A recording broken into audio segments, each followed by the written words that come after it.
Hello दोस्तों, मेरे channel आप लोग का बहुत बहुत स्वागत है। और दोस्तों, एक बार फिर से मैं आ गया हूँ एक नए वीडियो के साथ। और आज का जो वीडियो होने वाला है दोस्तों, यकीन मानिए लाजवाब। अगर आप बिहारी हैं तो ये वीडियो आप ही के लिए है।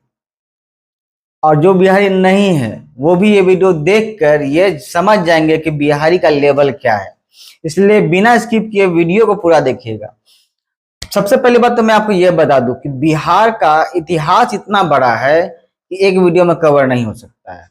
बहुत बड़ा इतिहास है। फिर भी मैं बिहार के बारे में बहुत मतलब सर्च करके बहुत कुछ क्या अध्ययन करके बहुत सारी कुछ थोड़ा थोड़ा चीज लाया हूं जो इस वीडियो में शेयर करने वाला हूं। और यकीन मानिए ये वीडियो देखने के बाद आपको ये गर्व होगा कि आप बिहारी हैं। तो सबसे पहली बात मैं बात करूं तो बिहार बिहार शब्द कहां से आया। तो बिहार शब्द जो है संस्कृत और पाली भाषा से लिया गया है। और बिहार का मतलब क्या होता है? बिहार का मतलब होता है निवास स्थान या फिर मठ। आपको यह पता होगा कि बिहार में गौतम बुद्ध और महावीर जैसे महान आदमी को ज्ञान की प्राप्ति बिहार में हुई थी। ये आपको पता होगा। तो जब गौतम बुद्ध को ज्ञान की प्राप्ति हुई थी तो बाहर से बहुत सारे भिक्षुक आते थे ज्ञान की प्राप्ति के लिए। बात समझ में आ रहा है? उसी उसी समय जो है जगह का नाम पड़ गया बिहार। बिहार से हो गया फिर बाद में बिहार। दोस्तों, वैसे तो बिहार का हिस्ट्री बहुत बड़ा है। आपको मैं एक बात बता दूं, भगवान श्री राम की जो वाइफ थी यानी जो पत्नी थी माता सीता, उनका जन्म भी बिहार में हुआ है। और ग्रंथों में पुराणों में बिहार का बारे में बहुत सारी बातें लिखी हुई है, बहुत सारी बातें। मैं आपको इस वीडियो में इतना आपको जरूर बता दूंगा कि आपको ये गर्व करा दूंगा कि आप बिहारी हैं। यकीन मानिए, वीडियो स्किप मत कीजिएगा। अगर आप स्किप कर दिए तो ये आपकी बहुत बड़ी गलती होगी। दोस्तों, बिहार के बारे में जितना बोले उतना कम। तो मैं आपको ये बता दूं कि आपको पता भी होगा शायद कि पूरे विश्व का सबसे पुराना यूनिवर्सिटी जो है बिहार में ही, तक्षशिला विश्वविद्यालय, नालंदा विश्वविद्यालय। यहाँ पे लोग जो है बाहर से, कहां से, यूनान से, ग्रीस से, चाइना से आते थे ज्ञान की प्राप्ति के लिए। और आपको पता होगा नालंदा विश्वविद्यालय में जो आग लगा था, उसके लाइब्रेरी में जो आग लगा था, 3 मंथ तक जलता रह गया था। इतना सारी किताबें थी वहां पर। और आज भी ऐसा नहीं कि पहले ही ज्ञान की भूमि थी बिहार, आज भी ज्ञान का भूमि है। और यकीन मानिए मैं आपको बताता हूं कैसे कैसे आज भी ज्ञान की भूमि है।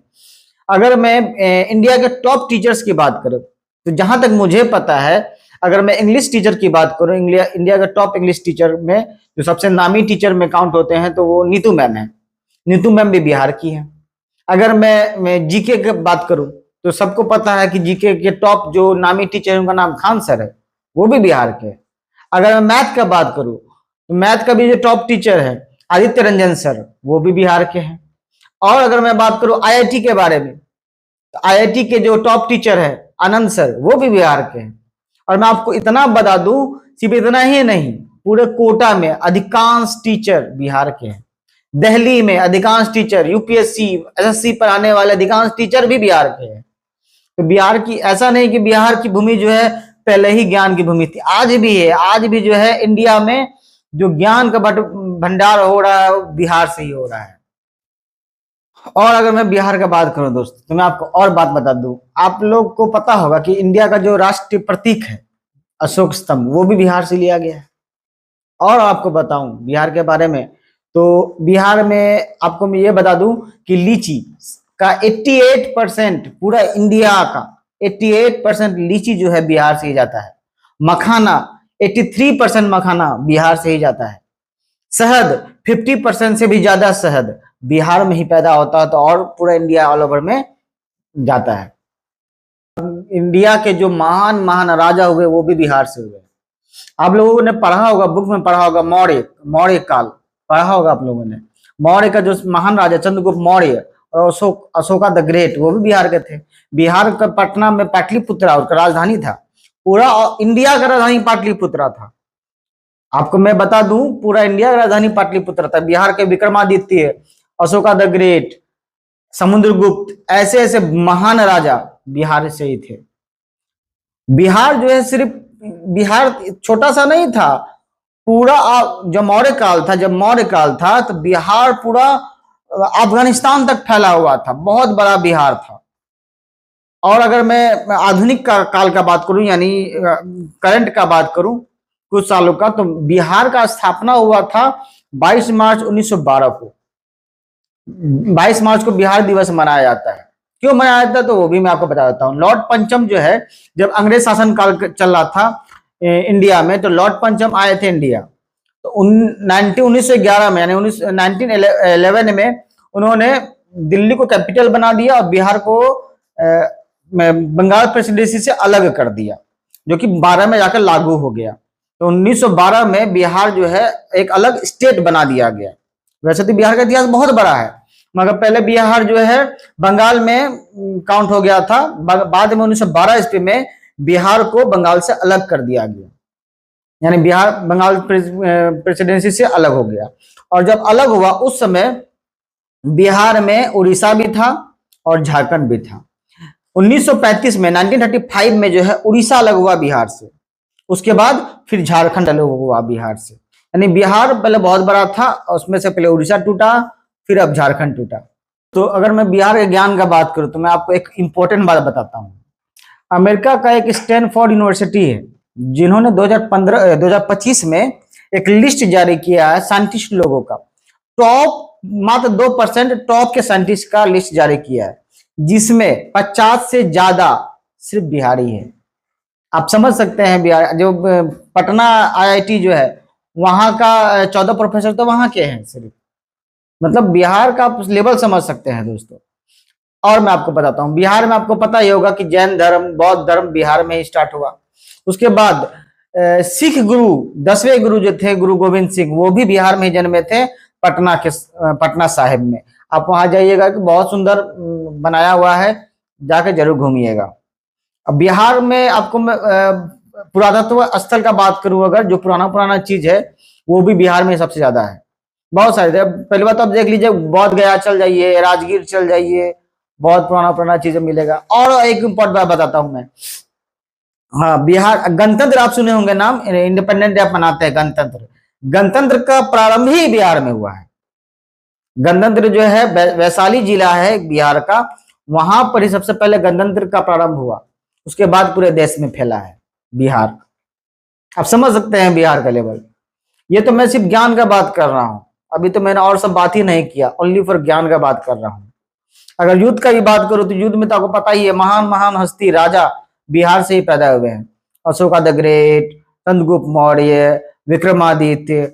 और करंट का बात करूं तो अभी आप लोगों ने शायद चाइना के एक बड़े मंत्री ने ट्वीट किया था, आप लोगों ने देखा होगा कि नहीं देखा होगा पता नहीं। उन्होंने क्या ट्वीट किया था पता है? चाइना बॉर्डर पे बिहारी आर्मी लगा हुआ था और बिहारियों ने चाइना के आर्मी को बहुत मार मारा। तो वो बात उन्होंने ट्वीट किया था बिहारियों के बारे में कि बिहारी है। आप समझ सकते हैं बिहार का लेवल। बिहार के लोग बहुत जिद्दी होते हैं दोस्तों, एक बार ठान लेते हैं ना वो कर देते हैं। जिद्दी मतलब पागल टाइप का, मतलब जो बोल दिए सो करेंगे, इस टाइप के लेवल का होता है बिहार का। और दोस्तों अगर मैं यूपीएससी में बिहारियों की बात करूं तो इंडिया में आईएएस ऑफिसर का अगर बात किया जाए तो आईएएस ऑफिसर जो है, सिर्फ आईएएस ऑफिसर का बात किया जाए तो 5400 कुछ आईएएस ऑफिसर है पूरा ऑल ओवर इंडिया में, जिसमें से 500 से ज्यादा तो सिर्फ बिहार के हैं। मतलब कहने का मतलब ये है 10 आईएएस ऑफिसर में से आपको एक बिहारी मिल जाएगा। बैंक पीओ का बात करूं तो सबसे ज्यादा बिहार के हैं। एसएससी में जॉब की बात करूं तो सबसे ज्यादा बिहार के हैं। रेलवे का बात करो तो ज्यादा बिहार के लोग हैं, यानी हर एक जगह। उसके बाद भी आपको यहां भी मैं आपको और बात बता देता हूं, चंद्रयान 3 जो लॉन्च हुआ था उसमें से भी 3 प्रमुख जो साइंटिस्ट थे वो भी बिहार के ही थे। एक समस्तीपुर के थे अमिताभ, और गया के थे सुधांशु कुमार, और एक और थे रवि कुमार, सीतामढ़ी के थे रवि कुमार। ये तीनों साइंटिस्ट जो महत्वपूर्ण भूमिका निभाए थे चंद्रयान 3 को लॉन्च करने में।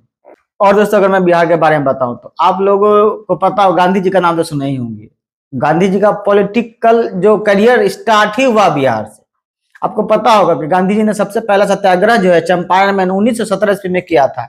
वहीं से वो चमके और उनको लोग जानने लगे, इंडिया में, ऑल ओवर इंडिया में उनको जानने लगे। उनका भी प्रारंभ जो है बिहार से ही हुआ था। और अगर आपको मैं क्रांतिकारी का, फ्रीडम फाइटर्स का बात करूं तो एक थे खुदीराम बोस, जो जिनको 14 या 15 साल के एज में फांसी लगा दिया गया था।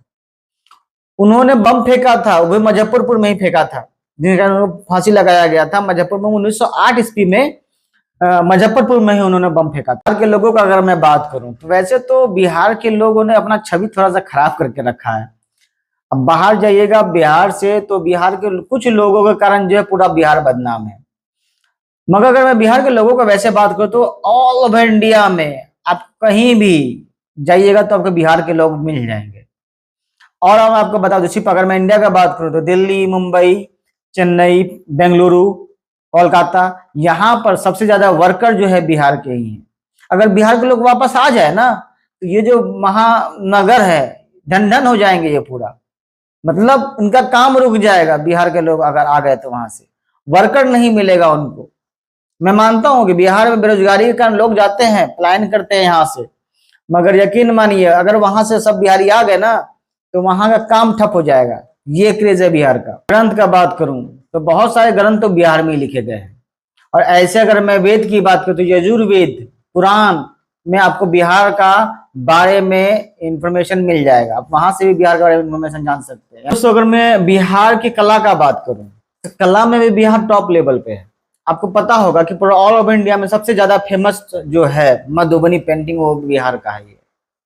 और मैं आपको बताता हूँ बांस से जो बना हुआ जो आप देखे होंगे खिलौना वगैरह, टोकरी या फिर बांस से बनाया हुआ डिजाइन बौद्ध काल से ही बिहार में बनाया जा रहा, प्रारंभ ही बिहार में हुआ है। और आपको मैं बताऊं जूट से बना हुआ सामान उसका भी प्रारंभ बिहार में हुआ है। यानी हर लेवल से आपको पता भी नहीं होगा कि बहुत कुछ जो बिहार से प्रारंभ हुआ है। दोस्तों बिहार के बारे में मैं जितना भी बोलूं कम ही बोल पाऊंगा, बहुत बड़ा इतिहास है। अगर मैं थोड़ा सा छोटा सा इन्फॉर्मेशन अगर आप लोगों को अच्छा लगा हो तो मेरे चैनल को सब्सक्राइब जरूर कर दीजिएगा। आप लोग के सपोर्ट से मेरा चैनल थोड़ा मोड़ा ग्रो कर पाएगा, तो कृपया करके चैनल को सब्सक्राइब जरूर कर दीजिएगा। और इस वीडियो को बिहारियों को जरूर शेयर कीजिएगा ताकि उनका कोई मजाक ना उड़ा पाए। जब वो कोई मजाक उड़ाए तो वो जितना बात मैंने बताया बता दीजिएगा, अगला का मुंह चुप हो जाएगा। इसलिए शेयर जरूर कर दीजिएगा। तब तक के लिए जय श्री राम।